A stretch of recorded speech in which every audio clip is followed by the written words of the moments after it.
అందరికీ నమస్తే. కాళేశ్వరం ప్రాజెక్టును ఈ ప్రభుత్వం ఏం చేయబోతోంది? అసెంబ్లీ సమావేశాల్లోనే కాళేశ్వరం పైన ప్రభుత్వం ఒక విధానాన్ని ప్రకటించబోతుందని ఇరిగేషన్ శాఖ మంత్రి ఉత్తమ్ కుమార్ గారు ప్రకటించారు.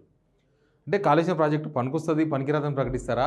కాళేశ్వరం ప్రాజెక్టు పూర్తిగా కొలాప్స్ అయిపోయింది, దాన్ని వదిలేస్తుందా ప్రభుత్వం? లేకపోతే దాని రిపేర్లు ఆల్రెడీ కొంత చేసిండ్రు, ఇంకా పూర్తి స్థాయిలో రిపేర్లు చేసి దాన్ని మళ్ళీ వినియోగంలోకి తీసుకొచ్చి మళ్ళీ దాని ద్వారా పంటలకు నీళ్లు తీసుకొస్తామని చెప్తారా?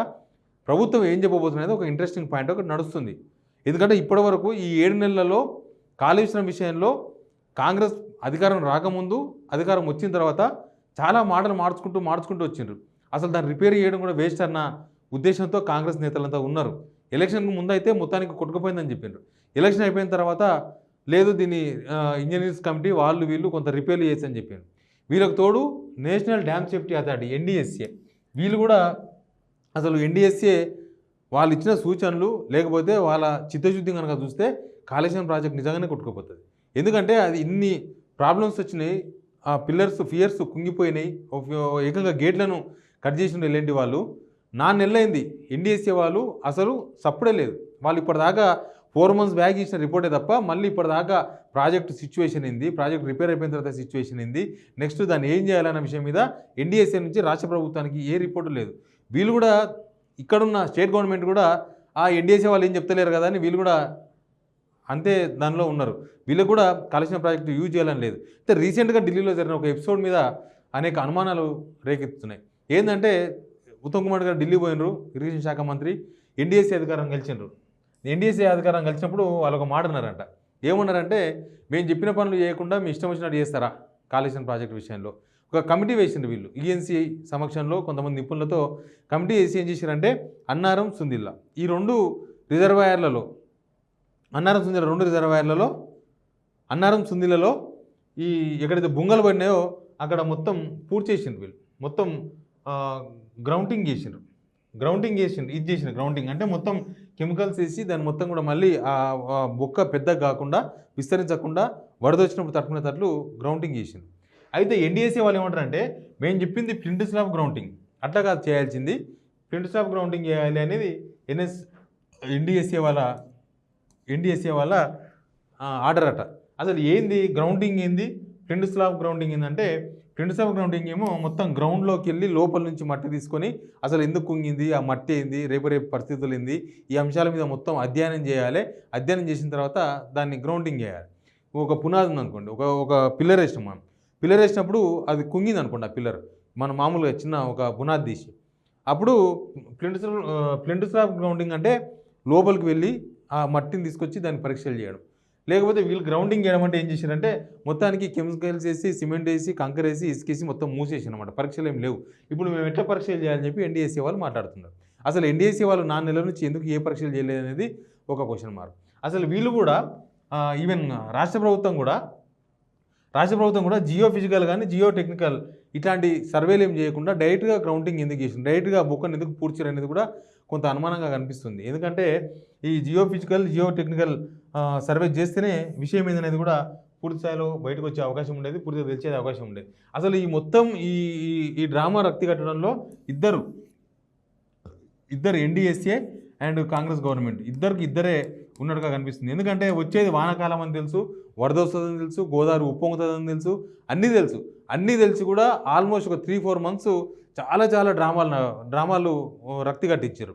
ఎట్లా LNT కట్టాలని రాష్ట్ర ప్రభుత్వం, LNT కాదు రాష్ట్ర ప్రభుత్వం కట్టాలని LNT వాళ్ళు, వీళ్ళిద్దరి మధ్యలో వాళ్ళు సెంట్రల్ గవర్నమెంట్ వాళ్ళు అసలు ఇది ఏమవుతుంది, ఎందుకు చేయాలి, లేకపోతే ఎప్పుడు పూర్తి చేయాలి, వానాకాలం ఎప్పుడు వస్తుంది, వరద ఎప్పుడు వస్తుంది, అంతలోపు ఒక టార్గెట్ పెట్టుకొని పనిచేసిన పాపాన పోలేదు. దాంతోన లాస్ట్కి ఇది ఎటు కాకుండా ఇప్పుడు వాన వచ్చింది, వరద వచ్చింది, పోతూనే ఉన్నాయి, సముద్రంలోకి పోతున్నాయి. 3 లక్షల క్యూసెక్కుల నీళ్ళు సముద్రంలోకి పోతూనే ఉన్నాయి. రేపు ఈ వరద తగ్గిన తర్వాత కనీసం కన్నెపల్లి పంప్ హౌస్ నుంచి ఎత్తి వెనుకకు పోసుకునే అవకాశం కూడా లేకుండా పోయింది. రేపు అన్నారం, సుందిల్లలో ఆ పరిస్థితులు ఉండవో తెలియదు. ఎందుకంటే ఇప్పటికీ మాట్లాడుతున్నారు. ఇప్పటికీ ఉత్తమ్ కుమార్ గారు ఒక మాట అన్నారు, అసలు ఇది పనికిరాదేమో ప్రాజెక్ట్. నిన్న అన్నారు ఢిల్లీలో, 25,000 కోట్ల రూపాయలు అనవసరంగా భారం పడుతుంది స్టేట్ గవర్నమెంట్ మీద. ఎంతసేపటికి భారం పడుతుందని మాట్లాడుతున్నారు తప్ప ఈ ప్రాజెక్టు ద్వారా మనం ఎట్లా లబ్ధి పొందాలి, ఈ ప్రాజెక్టు ద్వారా రైతులకు ఎట్లా నీళ్ళు ఇవ్వాలి, రేపు చాలా ప్రాబ్లమ్స్ వస్తాయి. ఈరోజు వరద వస్తుంది, తెలంగాణలో ఉత్తర తెలంగాణలో వాన పడుతుంది, దక్షిణ తెలంగాణలో అంతంత పెద్ద వాన ఏం పడతలేదు, పై వాన పడుతున్నది.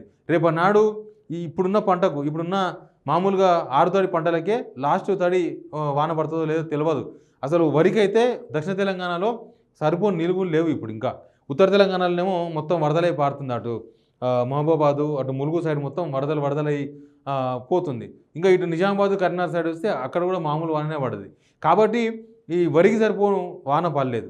ఒకవేళ గట్టి వానలు పడితే తప్ప గ్రౌండ్ వాటర్ పెరిగితే మనకు వరికి రేపు బోర్లో కూడా వనుకొచ్చే అవకాశం ఉంటుంది.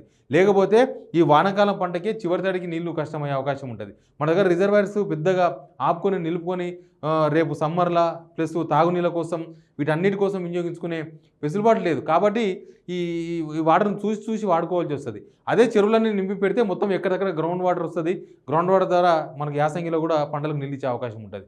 అయితే ఇక్కడ ఏమవుతుందంటే మొత్తం వీళ్ళ అసెంబ్లీలో ఏదో ప్రకటించే ముందు ఆడుతున్న ఒక డ్రామానా అనేది కొంత అనుమానంగా కనిపిస్తుంది. ఇక్కడ బీఆర్ఎస్ మీద కోపం మీదనో కేసీఆర్ మీద కోపంగానో వ్యవహరించొద్దు. ఎందుకంటే ఆ కోపం ఉంటే మీరు పొలిటికల్గా చూసుకోండి, కానీ అది రాజకీయంగా మీరు ఏమైనా చేసుకోండి. కానీ డబ్బులు మొత్తం కట్టుతున్నది ఇప్పుడు మీరు ఈఎంఐలు కడుతున్నదంతా కూడా జనం కడుతున్న ట్యాక్స్ల నుంచే, ఎవరి ఇంట్లో నుంచి కడతలేరు. ప్లస్ కేసీఆర్ కాళేశ్వరం ప్రాజెక్ట్ కట్టింది కూడా జనం డబ్బుల నుంచే, అప్పులు తీసుకొచ్చింది ఇక్కడ గ్యారెంటీ చూపించి తీసుకొచ్చిండ్రు. కాబట్టి ప్రభుత్వం గ్యారెంటీకి అనుగుణంగా డబ్బులు కట్టాలి, ప్రభుత్వం ప్రజల నుంచి పన్ను వసూలు చేసి కట్టాలి. కాబట్టి అది ప్రజల ఆస్తి, కాళేశ్వరం అనేది ప్రజల ఆస్తి. దాన్ని కాపాడాల్సిన బాధ్యత ప్రభుత్వం పైన ఉంటుంది. ఏ ప్రభుత్వం వచ్చినా దాన్ని మళ్ళీ వినియోగంలోకి తీసుకోవాల్సిన బాధ్యత కూడా ప్రభుత్వం ఉంటుంది. అంతేగాని కాళేశ్వరం మీద ప్రభుత్వం విధానం ప్రకటించడం అనేది కొంత ఆశ్చర్యకరంగా కనిపిస్తుంది. విధానం ప్రకటిస్తామంటే మాకు కాళేశ్వరం అవసరం లేదు, కాళేశ్వరం వదిలేస్తామని చెప్తారా? లేకపోతే కాళేశ్వరం డబ్బులు కట్టం ఎగ్గొడతాం, ఇంకా మీరు మాకు ఆ ప్రాజెక్ట్ వద్దు, ఆ అప్పులు వద్దు అని చెప్పి ఏమైనా ప్రకటిస్తారా? చాలా ఆసక్తికరంగా అయితే కనిపిస్తుంది. రేపు అసెంబ్లీ సమావేశాలలో ఎట్లాంటి విధానాన్ని చెప్పబోతుంది కాళేశ్వరం పైన ప్రభుత్వం చెప్పే ఆ ఇంట్రెస్టింగ్ ఏముంటుంది? కాళేశ్వరం ప్రాజెక్టు మళ్ళీ వినియోగంలోకి వస్తుందా? లేకపోతే ఇప్పటిదాకా కాంగ్రెస్ ప్రభుత్వం ఎట్లయితే కాళేశ్వరాన్ని సైడ్ చేసి మేము మళ్ళీ ప్రాణహిత చేవెళ్ళ అలాంటి ప్రాణహిత ప్రాజెక్టు మళ్ళీ కడతామని చెప్తున్నారు. అక్కడ కట్టొచ్చు, కాళేశ్వరం ప్రాజెక్టు వినియోగించుకుంటూ కూడా ఖచ్చితంగా ఆదిలాబాద్ కోసం ప్రాణహిత దగ్గర ఒక ప్రాజెక్ట్ కట్టొచ్చు. కానీ ప్రాణహితను దృష్టిలో పెట్టుకొని కాళేశ్వరం ప్రాజెక్టును మొత్తాన్ని వదిలేస్తారా ఏందనేది ఒక విధానం అయితే రేపు చెప్పబోతున్నారు అసెంబ్లీ సమావేశాల్లో. దాని తర్వాత జనం రియాక్షన్ ఎట్లా ఉంటుంది, దాని తర్వాత వచ్చే కాంప్లికేషన్స్ ఏందో కూడా చూద్దాం మనం. Please subscribe signal TV.